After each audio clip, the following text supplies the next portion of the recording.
as I've started, non-transfusion dependent is a group of patients that do not require transfusion for survival. However, they might require it every now and then. So we still have an unmet need in the management of this group of patients. We know that these patients have iron overload, and by now we know that we should chelate these patients.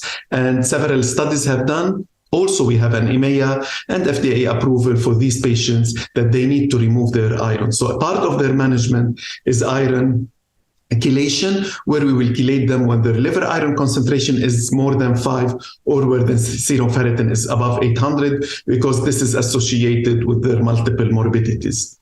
On the other hand, we know that these patients suffer from ineffective erythropoiesis and they are always anemic. So another treatment for them would be to increase their hemoglobin level.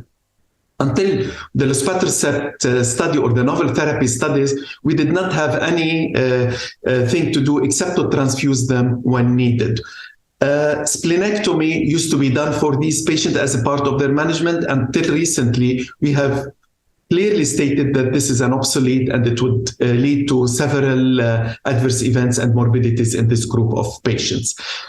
Recently, the current treatment, which is integrated partly in the protocols of these patients, is to use some of the novel therapies, which I have shown in my previous question on Luspatercept. And at the same time, there are several studies on another agent targeting ineffective erythropoiesis, such as Mitapivat, and it was discussed also in this meeting. And also, we know that in some situations in thalassemia, gene therapy or gene editing has been used, but we need to wait more for the results. So for NTDT currently, we need to chelate them, and we need to increase their hemoglobin when needed to decrease morbidities and to improve their quality of life.